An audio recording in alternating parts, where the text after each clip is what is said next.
Hey guys, it's Joel. Welcome back to the OTR Consulting channel. Today we're continuing our series of videos on frequently asked questions for people interested in freight brokerage and the freight brokerage business. And today I want to talk about the requirements to become a freight broker. And this is if you want to start your own business to essentially arrange the transportation of shipments for shippers and carriers. Basically, the first thing you got to do is the same thing you got to do with any other company, is just actually, choose a name and establish a company with your local municipality. So whoever you need to register your business with, as far as your state, that's going to be the first process, is actually establishing a legal business. With that is decide what way you want to legally structure your business. Do you want to have a sole proprietorship, an LLC, limited liability corporation, or a number of other options? So you want to talk to an attorney and an accountant to really get a feel for that and the pros and cons of each option. But as a general rule of thumb, the sole proprietorship will be the easiest as far as paperwork and filings are concerned, but it also gives you the most liability because you're personally responsible for anything that the company is responsible for as a sole proprietor. And the other options would be, of course, to be a full corporation or a limited liability corporation, which both have the cons of more effort to establish, more effort to maintain staying established legally, but with the added benefit of limited liability on your part as an owner. So definitely something to consider. Next thing is you need to apply for operating authority. So freight brokers are people that are involved in interstate commerce. They must apply for broker authority from the Federal Motor Carrier Safety Administration, the FMCSA. That's the regulatory body that controls operating authorities in the United States. So they use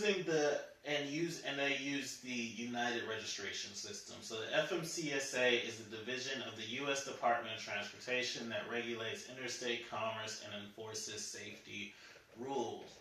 It's a $300 application processing fee, and it takes 4 to 6 weeks for processing.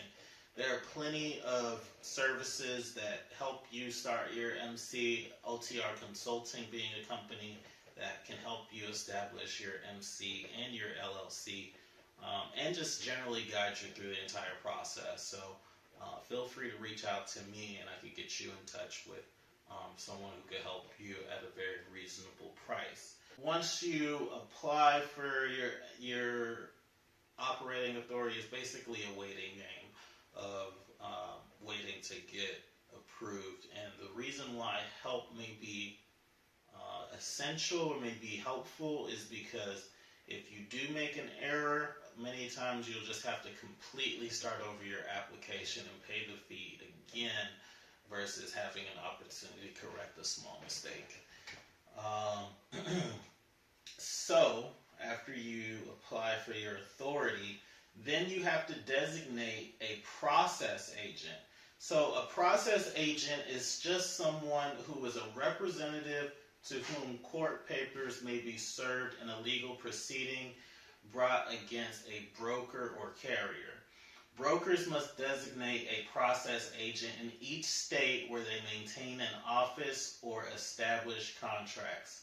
Some companies offer blanket coverage that designate a process agent to every U.S. state. Submit Form BOC3 to the FMCSA. So basically, because the freight industry is regulated by federal law, and because it's such a huge part of the economy, there are a lot of rules and regulations, and there's a lot of safety precautions set up by the FMCSA to protect carriers, to protect shippers, and to protect brokers.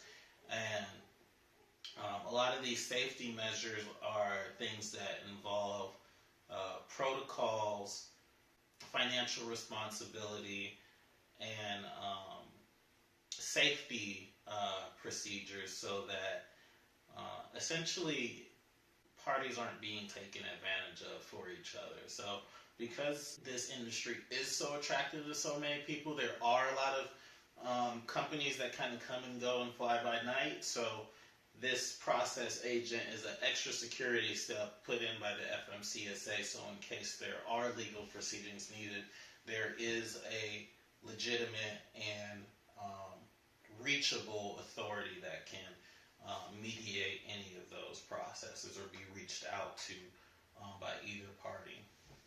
So next, you have to arrange for a surety bond or trust fund. So all freight brokers are required to have a $75,000 surety bond or trust fund. If a freight broker does not live up to contracts with the shipper or carrier, this bond assures that the broker has the cash or assets to cover the amount. Surety bonds can be obtained from an insurance company, which will file the appropriate paperwork with the FMCSA.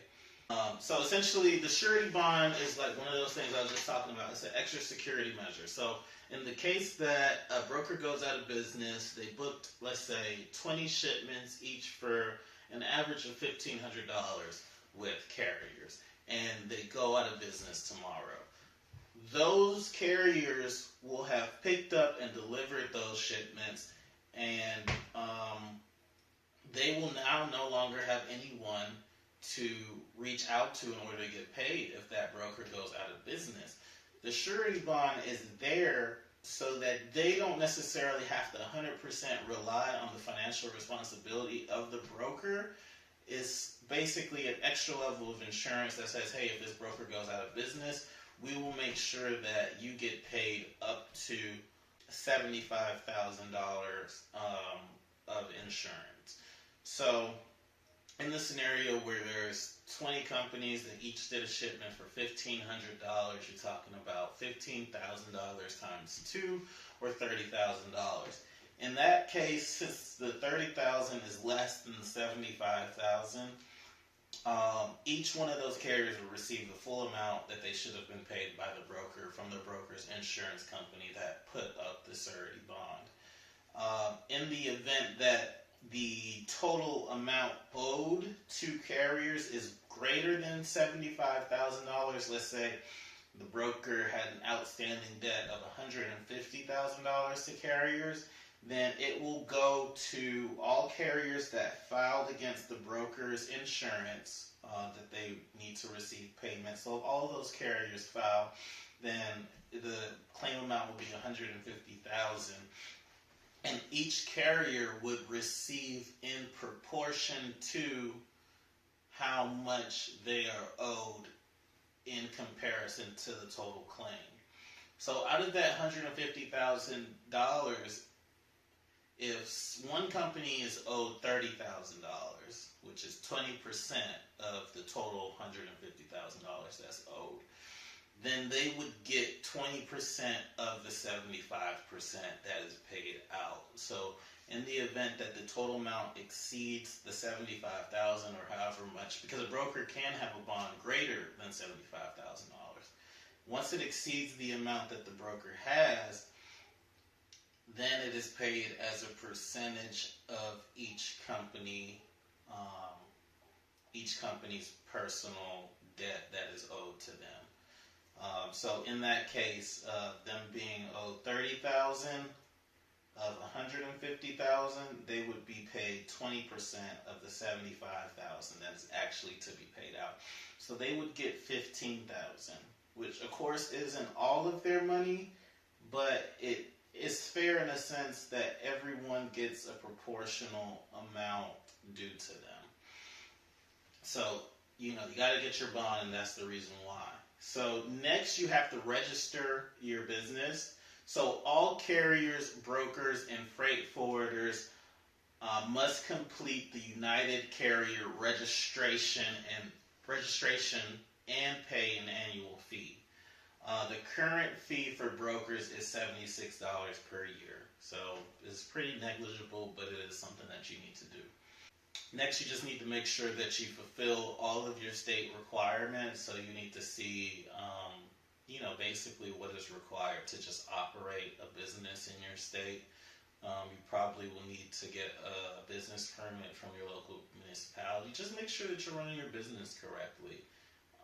You don't want to establish a successful business and then get taken out of business because you didn't handle your paperwork correctly with the state. And that's pretty much it as far as what you need to establish or what is required to establish a freight brokerage business as far as being compliant with the law. In a future video, I will go over what particular things you're going to need outside of just being compliant with the law, but what it's actually going to take to be successful on a day-to-day basis. But as far as just being establishing yourself as business and being able to offer your services for interstate commerce, that's what you need. Thank you for watching OTR Consulting. I hope you liked this video. I hope you found it helpful. Please like, share, and subscribe, and keep trucking.